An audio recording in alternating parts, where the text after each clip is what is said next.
Hello dear students. तो यार आज का एक टॉपिक है वो जो बहुत ज़्यादा इंपॉर्टेंट है कि यार कंसेप्ट और थ्योरी इन दोनों में से सबसे ज़्यादा इंपॉर्टेंट क्या है गेट एग्जाम के अंदर। तो आओ यार ज़रा हम लोग सिविल के एक्सपर्ट से पूछते हैं। आज सभी लोग शायद टीटी खेल रहे हैं, आगे हम पूछते हैं कि कंसेप्ट इंपॉर्टेंट है या थ्योरी इंपॉर्टेंट है। तो हेलो सर। रिचा मैम से पूछता है। रिचा मैम, आपका क्या सजेशन होगा कि अगर हम गेट एग्जाम की तैयारी कर रहे हैं तो क्या इंपॉर्टेंट होता है, कंसेप्ट इंपॉर्टेंट होता है या थ्योरी इंपॉर्टेंट होती है?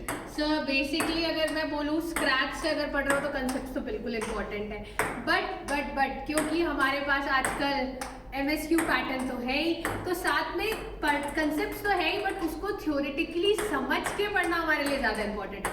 तो आज की डेट में अगर रेशियो पूछोगे तो 60-40 तो दोनों ही इम्पोर्टेंट है सर। ओके, तो आइए जोशी सर से पूछते हैं। जोशी सर, आपकी क्या राय है इस पे? सर मैं बोलूँगा कि ये काफ़ी ज़्यादा इस पे भी डिपेंड करता है कि स्टूडेंट किस एग्जाम को टारगेट करने जा रहे हैं। और जैसा आपको पता है गेट एग्जाम ऐसा एग्जाम है जिसमें आपके कॉन्सेप्ट अगर क्लियर नहीं है, क्योंकि गेट क्या करेगा, जो आपका स्टैंडर्ड फॉर्म है इक्वेशन का उससे एक कदम पीछे आकर के आपसे क्वेश्चन पूछ लेगा चेंज करके कुछ भी। तो कॉन्सेप्ट कभी भी आप बोलो इसका आंसर कॉन्सेप्ट, मैं कहूँगा हमेशा कॉन्सेप्ट पे फोकस करो।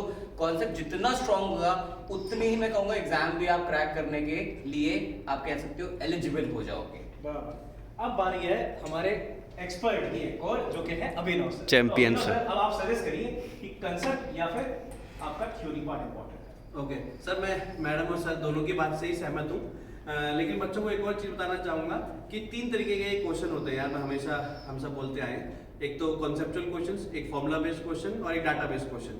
तो कॉन्सेप्ट के साथ ना आप कॉन्सेप्चुअल क्वेश्चन को और फॉर्मूला बेस्ड क्वेश्चन को इजीली कर सकते हैं, लेकिन कुछ डाटा बेस्ड क्वेश्चन भी होते हैं जिसके लिए आपको ओवरऑल वास्ट सिलेबस चाहिए, जिसमें थ्योरी भी कवर करना पड़ेगा। तो ये दोनों ही कवर करके आप पूरे क्वेश्चंस पर अटैक कर सकते हैं। और कृष्णा सर से मेरी बात भी हो रही थी, सर ये बहुत हद तक इस बात में डिपेंड करता है कि सब्जेक्ट कौन सा है। सब्जेक्ट कौन सा है, बराबर। सबसे बड़ा मैटर ये करता है बच्चों कि आपका कौन सा सब्जेक्ट है जिसके लिए आप प्रिपेयर कर रहे हैं।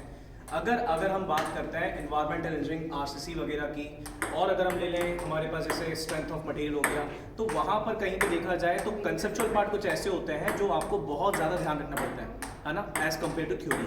थ्योरी का मतलब ये हो गया कि यार आपके पास कोई ऐसी वैल्यूज़ या कोई ऐसा पर्टिकुलर सेंटेंस या पर्टिकुलर स्टेटमेंट जो आपके डायरेक्टली एग्जाम में पूछा जाता है वो आपको मेमोराइज करना पड़ता है। तो मेरा भी सजेशन ये है कि कंसेप्चुअल पार्ट ज़्यादा इंपॉर्टेंट होता है एज कम्पेयर टू थ्योरी। हाँ, और गेट एग्जाम के लिए ये ज़रूरी है। तो ऐसे ही ज़्यादा वीडियो के लिए बच्चों बने रहिएगा। Thank you so much. Let's meet in the next video.